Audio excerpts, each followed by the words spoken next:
much, Prime Minister. You have the floor. Thank you, Madam President. Senhoras e senhores Presidentes das Comissões de Orçamento e dos Assuntos Económicos do Parlamento Europeu, Monsieur les rapporteurs généraux du Sénat et de l'Assemblée nationale de la France, Madame et Monsieur les députés, caras e caros senhores deputados. Permitam-me que comece por evocar ainda presente memória do Presidente Sassoli, com quem tive o enorme gosto, durante a presidência portuguesa, de trabalhar muito estreitamente, designadamente na aprovação do conjunto dos atos legislativos que permitiram lançar todos os mecanismos que permitem hoje estarem no terreno o Next Generation EU. Vivemos, infelizmente, de novo um momento de absoluta exceção, como se a exceção fosse o novo normal das nossas vidas. Estamos ainda a emergir de uma pandemia e já estamos confrontados com a guerra e temos de liderar os desafios da dupla transição digital e climática. Mais do que nunca, precisamos de uma Europa robusta e resiliente. Agradeço por isso ao Parlamento Europeu, à Assembleia Nacional e ao Senado francês o convite para participar nesta conferência e a oportunidade de, com os olhos postos no futuro, procurarmos aprender com as boas lições do passado. O ponto de partida é muito claro. Hoje, passados 2 anos sobre o início da pandemia, todas as economias europeias estão a crescer e em recuperação. E o desemprego encontra-se mesmo abaixo dos valores pré-pandemia no conjunto da nossa União. Este é o resultado de resposta pronta, coordenada, abrangente e ousada que a União desta vez foi capaz de dar e que não podia ser mais contrastante com o legado da crise anterior. Importa recordar, para que não se esqueça, como é que o Banco Central Europeu, a Comissão, o Conselho, o Eurogrupo e o Banco Europeu de Investimentos agiram rápida e coordenadamente, evitando a fragmentação dos mercados europeus, garantindo que os governos dispunham da margem adequada na gestão da política orçamental e na capacidade de reprogramação dos fundos estruturais que lhes estavam atribuídos a cada Estado-membro. E criando 3 redes de segurança que protegeram o emprego dos trabalhadores, a estabilidade dos soberanos e a liquidez das empresas europeias. Mas esta crise pandémica não nos limitou nesta fundamental ação de estabilização, e já não seria pouco se nos tivéssemos conseguido limitar esta capacidade de estabilização. Permitiu, por um lado, vencer o impasse negocial em que nos encontrávamos e que se arrastava já há meses sobre o quadro financeiro plurianual 2021 e 2027. E permitiu mesmo mais, não só vencer o impasse negocial, como irmos muito mais além, dando um passo que muitos consideravam até então impossível. A mobilização de recursos comuns com uma dimensão nunca vista para investir na recuperação da Europa através do Next Generation EU. Agora que a invasão da Ucrânia pela Rússia, a escalada dos preços da energia, a ruptura de muitas cadeias de valor e a incerteza global terão inevitavelmente consequências nas nossas economias, é a altura de perguntarmos que lições podemos retirar para o futuro. Creio que a resposta é muito simples. Voltar a fazer o que provou estar certo e evitar fazer o que no passado também já demonstrou estar errado. Na simplicidade desta resposta, tenho uma enorme vantagem. Como não sou um académico, não pretendo responder sobre como deveria ser o mundo ideal.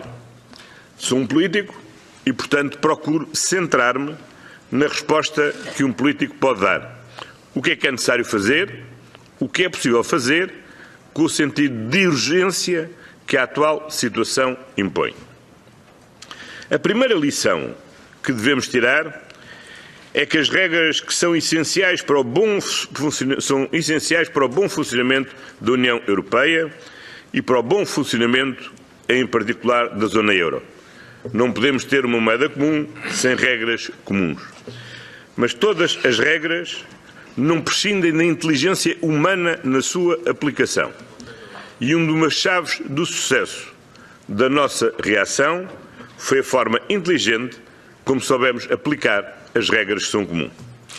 As regras do Pacto de Estabilidade e Crescimento provaram, no essencial, serem suficientemente flexíveis para se ajustarem rapidamente a cenários adversos.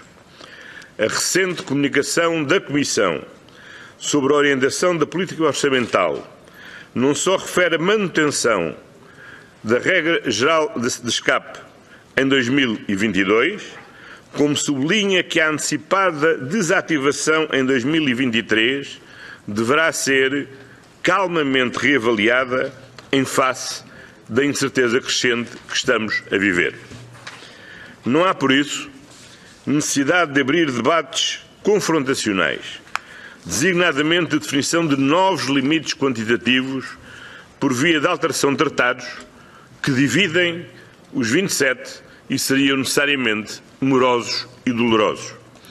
Na margem de que dispomos, devemos assegurar, primeiro, trajetórias de redução de déficit e das dívidas que sejam sustentáveis do ponto de vista económico, do ponto de vista social e politicamente e responsavelmente ajustadas às circunstâncias que viermos a viver. A segunda lição é que precisamos de um instrumento conjunto e permanente de estabilização para resposta às crises. O mecanismo de estabilização macroeconómica, SURE, deve merecer consolidação no arsenal de instrumentos para responder às crises, num contexto em que as políticas monetária e cambial não são definidas individualmente pelos Estados-membros e em que as políticas orçamentais estão condicionadas por um conjunto de regras comuns. O SURE apoiou 31 milhões de trabalhadores, um quarto da população ativa dos 19 Estados-membros que a ele recorreram. Foi por isso determinante para conter uma crise social de grandes proporções, que teria seguramente alimentado os movimentos populistas que minam a democracia e o modelo social europeu e teria sido uma enorme ameaça à unidade da União Europeia. A atual crise demonstra bem a importância de dispormos de instrumentos permanentes que nos permitam agir de forma tempestiva e que funcionem como pilares de estabilidade e de confiança em face de crises cuja natureza será necessariamente diversa. Há 2 anos foi o Covid. Hoje é a guerra. Amanhã não sabemos. O risco moral de eventuais crises não simétricas encontra-se já devidamente salvaguardado no conjunto das regras que compõem o semestre europeu e tem o devido tratamento pelo acionamento dos mecanismos previstos no exercício do semestre europeu. Com a maturidade que já alcançamos nos instrumentos de redução do risco, não devemos agora hesitar na consolidação do SURE como um instrumento permanente e necessário para estabilização em situações de crise. A terceira lição que devemos retirar é que o investimento é a base da prosperidade presente e futura e que é possível desenhar soluções conjuntas que potenciam a prosperidade da União e de cada um dos seus Estados-membros. Uma Europa com futuro requer elevados níveis de investimento para reforçar a sua autonomia estratégica e para assegurar a dupla transição climática e digital, sem deixar ninguém para trás. Para isso, é essencial desbloquearmos o potencial do investimento privado, por via da conclusão da União Bancária e de avanços decisivos na União dos Mercados de Capitais. Mas sejamos claros, não basta confiar no investimento privado. As respostas, que aparentemente são iguais para todos os Estados-membros, como as regras dos auxílios de Estado, geram muitas vezes resultados assimétricos devido às diferentes capacidades orçamentais nacionais. Basta ter em conta que durante a atual crise durante a crise do Covid, 40% do total das medidas de auxílio de Estado que foram utilizadas nos 27 Estados-membros foram utilizadas por um só país entre os 27. Como fazer, então, para não sacrificar os tão necessários investimentos futuros às exigências orçamentais de curto prazo? Sendo esses investimentos centrais para o crescimento futuro, como podemos assegurar a convergência e a prosperidade de todos os que integram a União? Como garantimos a necessária coordenação das diversas políticas orçamentais na orientação dos investimentos para objetivos comuns, sejam eles o combate às alterações climáticas, a aceleração da transição digital, o reforço na segurança e defesa, o reforço da autonomia estratégica da União Europeia, nem relativamente a bens essenciais de que não podemos ficar dependentes de cadeias de valor externas à nossa União. Existem essencialmente três vias. Uma, que tem provado bem, são os programas de gestão centralizada pela Comissão Europeia. Esses instrumentos, na área da ciência, na área da cultura, na área das missões diversas que têm sido definidas como áreas de intervenção prioritária de interesse comum, são, obviamente, uma boa resposta para esta necessidade de investimento. Mas, em nome do princípio da subsidiariedade, sabemos também que os objetivos comuns têm que ser prosseguidos através de investimentos realizados e de reformas concretizadas nos diferentes Estados-membros. Há uma forma, já muito debatida, de criar condições para esse investimento em cada um dos Estados-membros. A aplicação das chamadas regras de ouro, que isentem certas despesas de investimento da contabilização para o déficit, eventualmente permitindo também um tratamento mais favorável em termos de trajetória de redução da dívida. Já se referiram as Golden Rule, a propósito das alterações climáticas, de investimentos em defesa, de transição digital. Enfim, os objetivos vão variando, mas a regra é a mesma. Mas é preciso ter em conta que, tal como acontece com as ajudas de Estado, as chamadas Golden Rule não reforçam a convergência, em razão da assimétrica capacidade orçamental dos diferentes Estados-membros. Verdadeiramente, é uma solução boa para quem já dispõe de uma boa capacidade orçamental, mas não é uma solução efetivamente praticável para quem tem a necessidade de conter déficits e reduzir dívida. A terceira via é a via que foi embrionariamente desenhada a propósito do que então se chamou Instrumento Orçamental para a Convergência e para a Competitividade, o BIC, que constava da primeira proposta que a Comissão Juncker apresentou para o quadro financeiro plurianual 2021-2027. Verdadeiramente é o embrião do que, surpreendentemente, o Covid fez crescer de uma forma incomensurável com o Next Generation EU. Já em 2017, numa conferência organizada pela Comissão Europeia, tive a oportunidade de propor que precisávamos de um tratamento de um instrumento de política orçamental conjunto, centrado no investimento, para a promoção da convergência real. Um instrumento que assentasse em critérios e indicadores claros para medir resultados, num calendário acordado, cuja execução condicionaria a transferência gradual das sucessivas tranches de financiamento.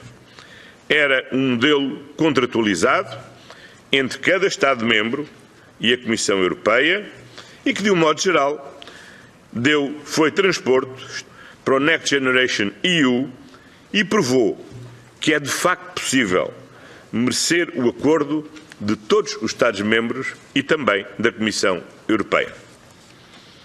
A grande força transformadora deste modelo contratualizado que seguimos agora nos diferentes planos de recuperação e resiliência reside em garantir simultaneamente ownership e accountability.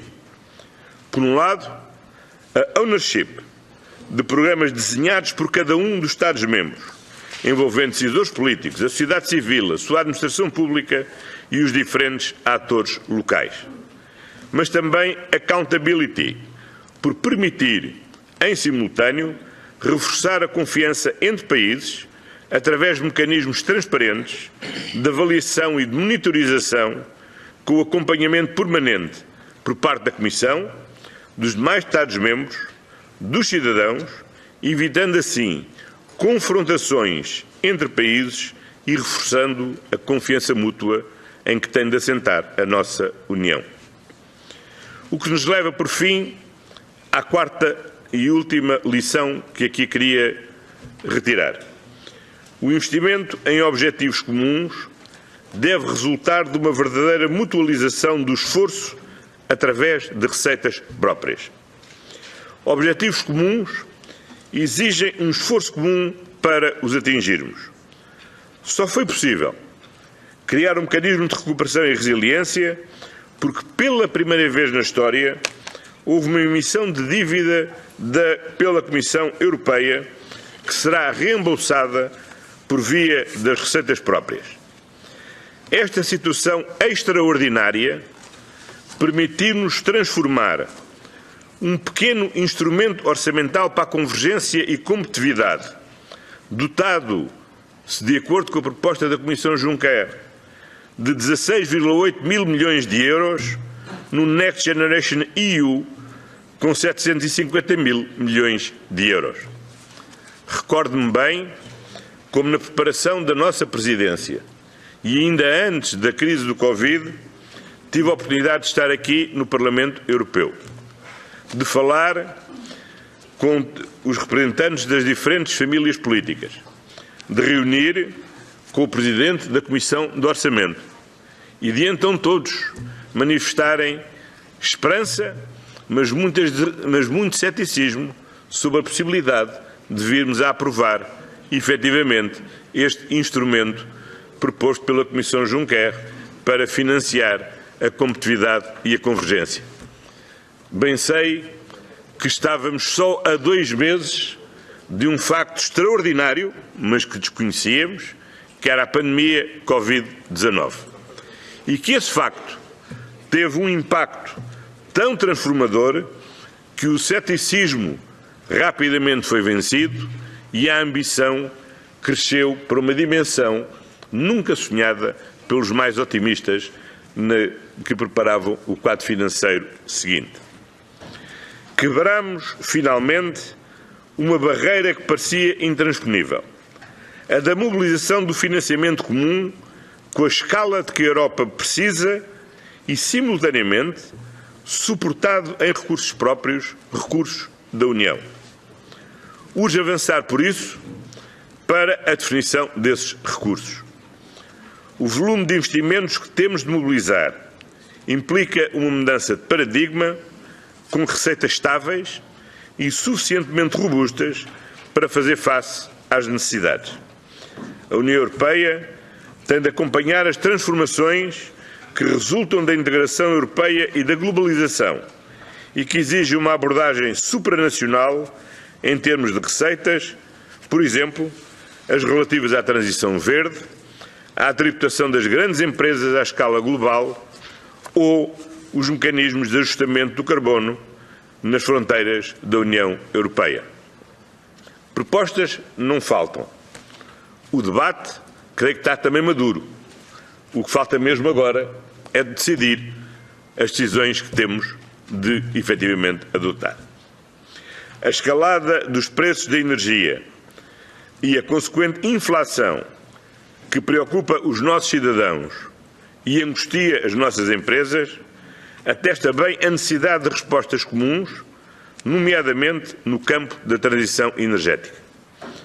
A Comissão Europeia apresenta Portugal como Estado-membro que está mais bem preparado para enfrentar os desafios climáticos e atingir a neutralidade carbónica, o que nos coloca também numa posição dianteira para enfrentar os desafios energéticos. Tal não acontece por acaso.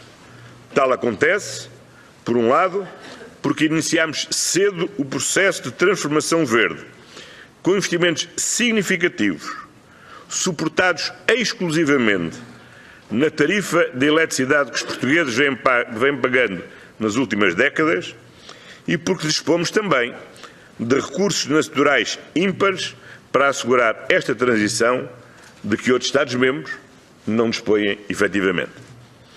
Nem todos os países dispõem destes recursos e muitos têm ainda um importante caminho a percorrer ao nível dos investimentos verdes. É por isso natural que outros países sejam largamente mais apoiados que Portugal no Fundo para a Transição Justa. Mas, do mesmo modo, em outros domínios, onde nem a natureza, nem a maturidade do nosso investimento é comparável com outros países, seremos nós que precisaremos de maior suporte do que aquele que outros suportam.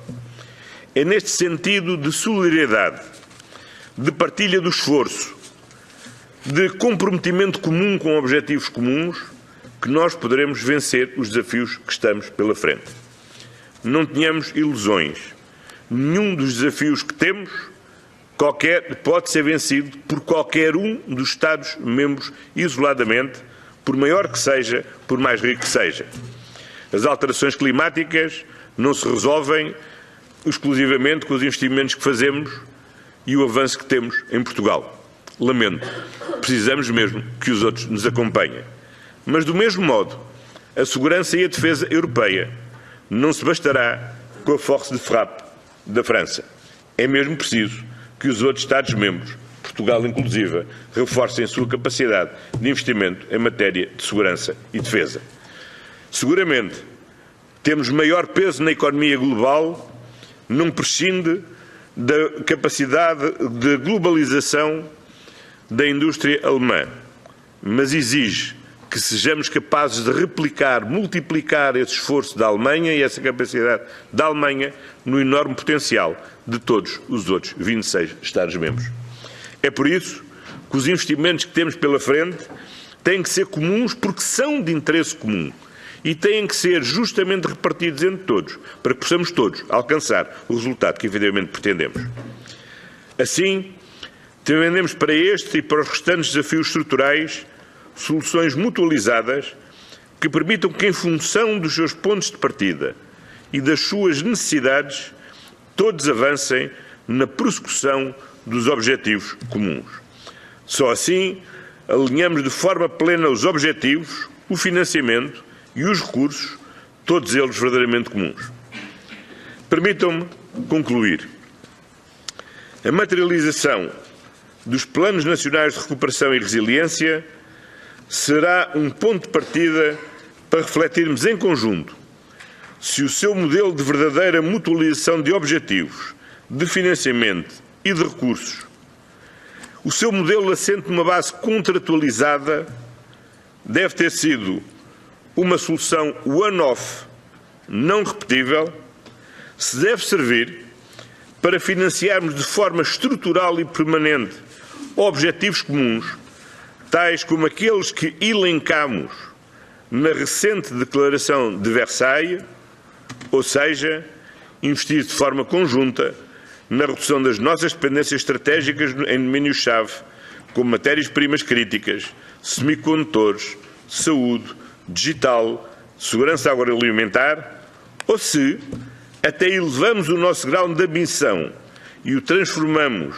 na inspiração para uma nova geração de orçamento comunitário, mudando o paradigma dos futuros quadros financeiros plurianuais. De acordo com os dados do Eurobarómetro, 76% dos cidadãos europeus pedem-nos que trabalhemos em conjunto na busca de soluções do futuro. E 83% querem uma sociedade europeia ainda mais solidária em 2030. O nosso mandato é muito claro e não temos tempo a perder. A incerteza em que vivemos e a urgência das transições climática e digital demonstram que este é o caminho de seguirmos, juntos, pelo caminho que trilhamos durante a crise pandémica. Um caminho de verdadeira união. União na resposta que começou por falta a bens tão básicos para nós como as máscaras, o álcool gel, a existência de mecanismos que assegurassem unidades de cuidados intensivos, até finalmente à compra conjunta das vacinas, à sua distribuição justa e a termos atingido em conjunto uma das mais elevadas a mais elevada taxa de vacinação a nível mundial. Foi assim, juntos, trabalhando em conjunto, de forma solidária, que enfrentámos a pandemia. É assim, mais uma vez, que temos que enfrentar a guerra que está à porta da nossa União. E é assim que, no futuro, temos que enfrentar todas as crises que inevitavelmente surgirão, ainda que não as desejemos, e, sobretudo, que podemos construir essa Europa assente numa transição digital e climática que não deixe ninguém para trás. Muito obrigado por esta oportunidade.